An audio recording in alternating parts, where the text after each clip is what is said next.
सचिन का दारू वाला वीडियो अब नेशनल टेलीविजन पे टेलीकास्ट होने लगा था। सभी लोगों को इसके बारे में खबर लग चुकी थी। रेणुका बहुत ज्यादा गुस्से में आ जाती है। रोशनी और तेजस दोनों इस मौके का फायदा उठाते हैं और साइली और सचिन के बारे में उल्टी सीधी बातें करना शुरू कर देते हैं। साइली को भी यह बात जब पता चलती है उसके ही बाड़ू के द्वारा, तो मानो साइली के पांव तले जमीन खिसक जाती है। घर पे जैसे ही साइली पहुंचती है सभी लोग उसे ताना मारने लगते हैं, खासकर रेणुका। रेणुका कहती है कि तेरे से शादी करने के बाद सचिन ने और ज्यादा दारू पीना शुरू कर दिया और पूरे खानदान का नाम डुबा दिया। लेकिन इस बार साइली चुप नहीं रहती। वो रेणुका को कहती है कि चलो मान लिया कि मेरी ही गलती थी, मैं सचिन को सुधार नहीं पाई, लेकिन मेरे और उसके शादी को तो अभी 1 साल भी नहीं हुआ। बचपन से तो आपने उसे पाला है ना, इस तरीके से तो आप भी शराबी की आई हुई। अब रेणुका यहाँ पर क्या करने वाली है, सचिन के साथ क्या होगा, परेश इतना गुस्से में क्यों है और वो क्या करने वाला है, ये सारी चीजें हम जानेंगे आज के एपिसोड में। तो बिना किसी वक्त गवाए चलिए उड़ने की आशा के लेटेस्ट एपिसोड का रिकैप शुरू करते हैं। एपिसोड की स्टार्टिंग में हम देखते हैं कि सचिन जिस सवारी को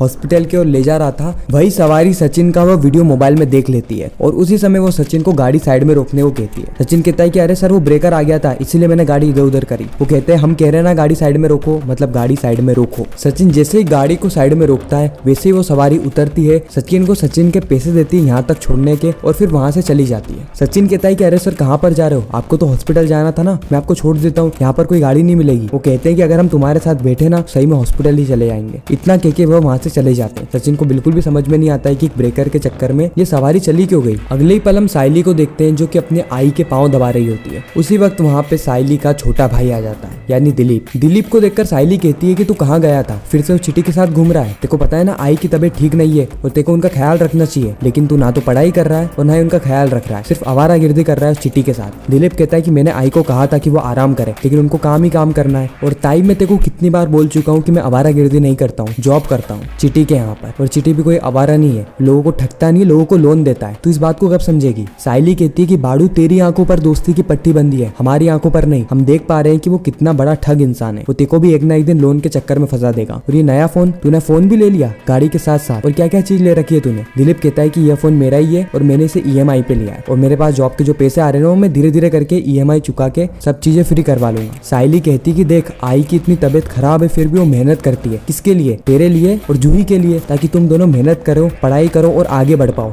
लेकिन तू उस चीटी के यहाँ पे काम कर रहा है और उसका काम तेरे को जिंदगी में कभी भी आगे नहीं बढ़ाने वाला है। तो सुन रहा है ना भाड़ू। उसी समय जो दिलीप रहता है मोबाइल चला रहा होता है, साइली की बातों को सुन भी रहा होता है और इग्नोर भी कर रहा होता है। लेकिन मोबाइल चलाते चलाते उसे एक वीडियो दिखती है जिसमें सचिन है वो दारू पी रहा होता है और न्यूज वाले उसकी नेगेटिव न्यूज फैला रहे होते हैं। यह देख के कहता है कि मैं चिटी के साथ नहीं घूमूं तो क्या इनके साथ घूमूं, ये दारूबाज के साथ। साइली वो वीडियो देखती है और उसके पांव तले जमीन खिसक जाती है। उसे बिल्कुल भी विश्वास नहीं होता है कि ये सचिन है। और मीडिया कुछ ऐसी न्यूज बना रही थी कि एक टैक्सी ड्राइवर, इसको ध्यान से देखिए, ये दारू पी के लोगों की जान पे खतरा बनता है, लोगों को अपनी टैक्सी में बिठाता है और आए दिन एक्सीडेंट करता है। दिलीप कहता है कि देखो कमेंट कैसे आ रहे हैं, किसी दारूबाज को तो देश से निकाल देना चाहिए, इसको फांसी पे चढ़ा देना चाहिए, इसको रोड पे पकड़ के मारना चाहिए। साइली ये सारी बातें सुन के दिलीप को एक फटका लगाती है, एक जोर से चांटा मारती है और वहां से रोते रोते चली जाती है। अगले पल ही हम देखते हैं कि टीवी में सारी न्यूज आ रही होती है और देशमुख परिवार के सभी लोग इस न्यूज को देख रहे होते हैं। रोशनी को तो ये न्यूज बहुत ज्यादा बढ़िया लगती है। रेणुका को ये खबर सुन के बहुत ज्यादा गुस्सा आता है। परेश की तो आंखों में से आंसू आने लगते हैं। रेणुका कहती है लो पहले तो ये दारू पी के घर पे आके सो जाता था, लेकिन अब तो ये तमाशा कर रहा है, देशमुख परिवार का नाम मिट्टी में मिला दिया इसने। देखो तुम्हारे लाडले को जरा सी भी शर्म नहीं है, इसको जरा सी भी। परेश कुछ कहने के लायक ही नहीं होता है। तेजस यहाँ पे अपनी पूर्ति कर देता है। वो कहता है कि बाबा देखो जब मैं गार्डन में चुपचाप बैठता था ना तो वो सचिन कितना कहता था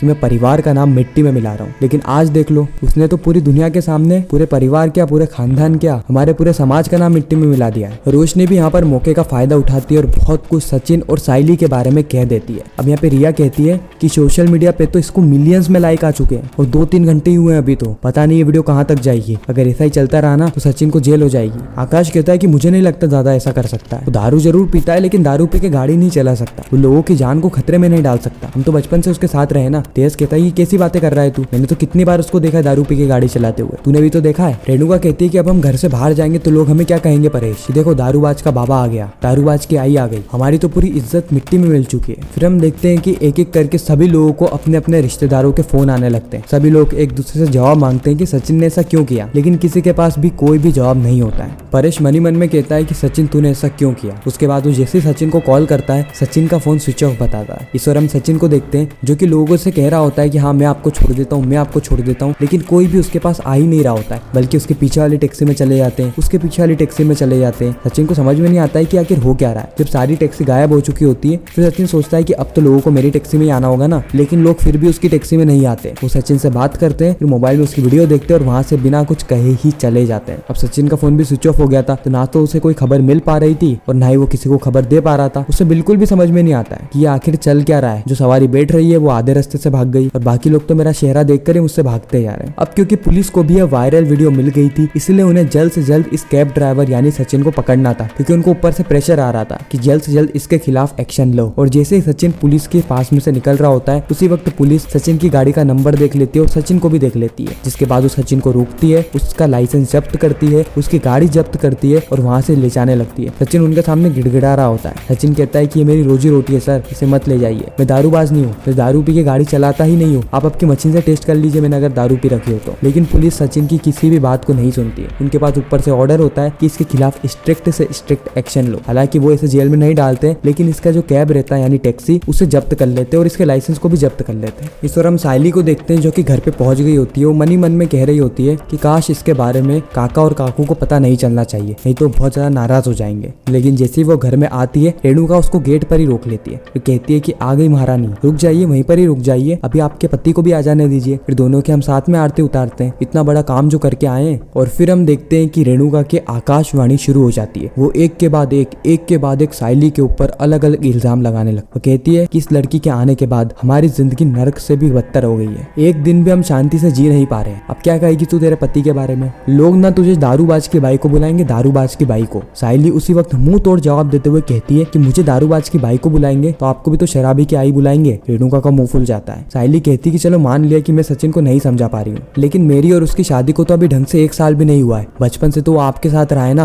और आपकी परवरिश का नतीजा है कि सचिन ये जितनी भी हरकतें कर रहा है। रेणुका कहती है कि ए फूल वाली, ज्यादा मुंह चल रहा है क्या तेरा? मेरे सिर्फ 2 ही बेटे, मैंने 2 ही बेटों को पाला है, सचिन को तो परेश के आई ने पाला है। परेश गुस्से में आ जाता है और कहता है कि मेरी आई के बारे में एक शब्द भी मत कहना। रेणुका भी गुस्से में कहती है कि साइली मेरे बारे में क्या क्या कह रही है, तुमने सुना नहीं? और उसी वक्त हम देखते हैं कि सचिन भी वहां पर आ जाता है। सचिन के आते ही सभी लोग सचिन पे टूट पड़ते हैं, खासकर परेश को सचिन पे बहुत ज्यादा गुस्सा आ रहा होता है। और इसी के साथ ही खतरनाक एपिसोड यहीं पर ही खत्म हो जाता है, इस ट्विस्ट और सस्पेंस के साथ कि आगे क्या होगा। क्या परेश सही में सचिन को चांटा मारने वाला है? क्या वो सचिन से इतना ज्यादा नाराज हो जाएगा कि सचिन को घर से निकाल देगा? अब रेणुका क्या करने वाली है, जॉय क्या करने वाला है और रिया की मॉम क्या करने वाली है? क्या मौके का फायदा उठाकर रोशनी अपना मतलब निकाल लेगी? क्या वह अपना उल्लू सीधा करने वाली है? ये सारी चीज हमें पता चलेगी उड़ने की आशा के आने वाले एपिसोड में। बाकी आपको यह रिकैप कैसा लगा कमेंट सेक्शन में जरूर बताना। अगर वीडियो अच्छी लगी हो तो वीडियो को लाइक करके चैनल को सब्सक्राइब करके ज्यादा से ज्यादा लोगों को ये वीडियो शेयर करना, ताकि हमारी फिर से मुलाकात हो।